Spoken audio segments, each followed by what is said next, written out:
My name is George Warren Covell, and I was born in Hoosick Falls in Rensselaer County, New York. I was born in April of 1836. For a point of reference, America, United States, was only 60 years old at that point. Hoosick Falls is in rural New York, nowhere near the big city, and only a couple miles from the border with Vermont. I was the oldest of 6 children, all born in New York. By the time I became a young adult, our family had relocated to the town of Alexander, New York, in Genesee County. And in that town, a Methodist Episcopal seminary had opened. And this school eventually became Genesee College. In later years, it became Syracuse University. I had aspirations to study law, and I graduated from that college in 1857. And that year, I decided to go west. A lot of people were doing that. I went west and settled in, found myself in the town of Maysville, Missouri in DeKalb County. And it had only been founded a dozen years earlier as the county seat. And although I had studied law, I began as a school teacher. But I did practice law as well. I became acquainted with Judge Hewitt and his family here and began to practice law, splitting my time between Maysville and Plattsburgh. Judge Eli Hewitt trained many lawyers here, including his son Robert and a young man named James T. Blair, who eventually became the governor of the state of Missouri, the 44th governor. And I was admitted to the bar for legal profession in 1860 by a man named Elijah Norton. He was an attorney in Platte County, and he eventually became a judge on the Missouri Supreme Court. I practiced law in Maysville until the outbreak of the Civil War, where I joined the Confederate Army. That's right, Sheriff. I don't believe I was a proponent of slavery, but I was a very strong Democrat. And that's what Democrats seem to do. That's right. So we did that. I was granted a commission as a captain at 25 years old in the 3rd Missouri Infantry, Company E. By 1862, I had risen to the rank of 2nd lieutenant.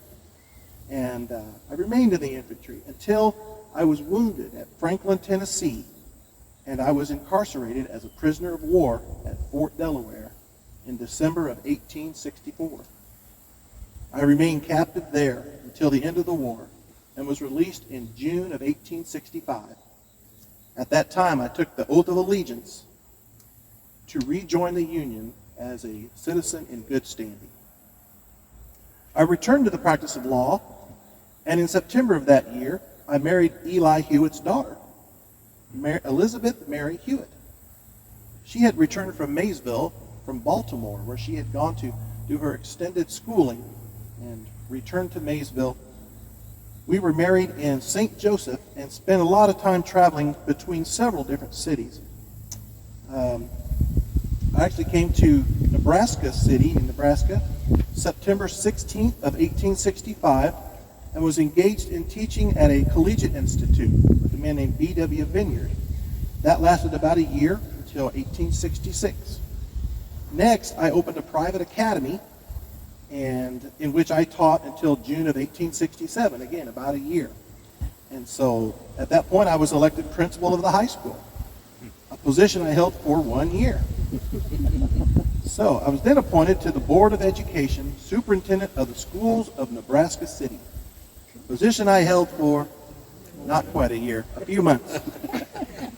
When in the summer of 1868, I finally began the practice of law in Nebraska.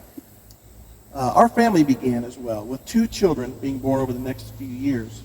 Sadly, both children died in their childhood.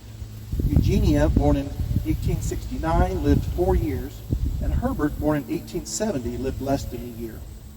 At this time, I also began getting involved in legislative politics. So, living and working in Missouri and in Nebraska, I served as the Nebraska State Representative for Otoe County. in 1871 and 72. That was the state legislature. I also served in the Senate in Nebraska in the years 1877 to 78. I continued to practice law as well, and we welcomed a daughter, Anna, into our family in 1879. Anna was our only child to live into adulthood, and she took after her mother in many regards. I moved to Omaha, Nebraska in 1887, leaving Maysville, becoming a partner in the law firm of Covell and Winters. I was a partner in that firm. So aside from my law practice, I dealt to a considerable extent in real estate.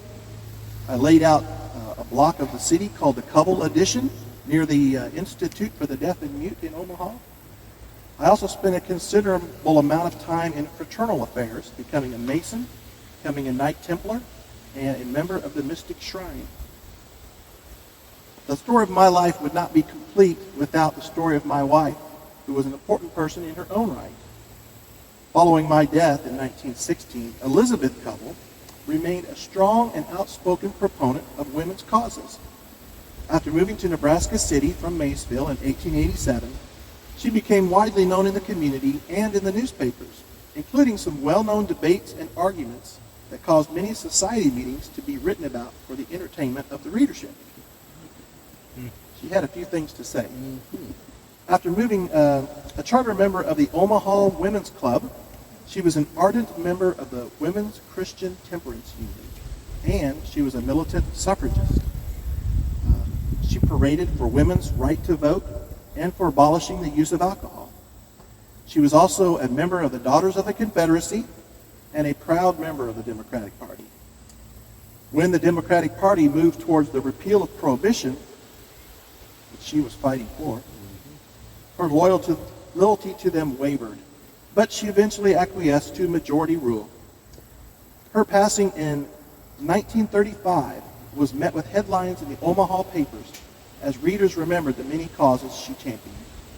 Our daughter Anna never married, but she remained a well-known and respected member of Omaha society. Over the many years that our family lived in Nebraska City, we very often returned to Maysville to visit family and friends. Although my wife and daughter would eventually be buried elsewhere, I was laid to rest here, a place many of our relatives still called home.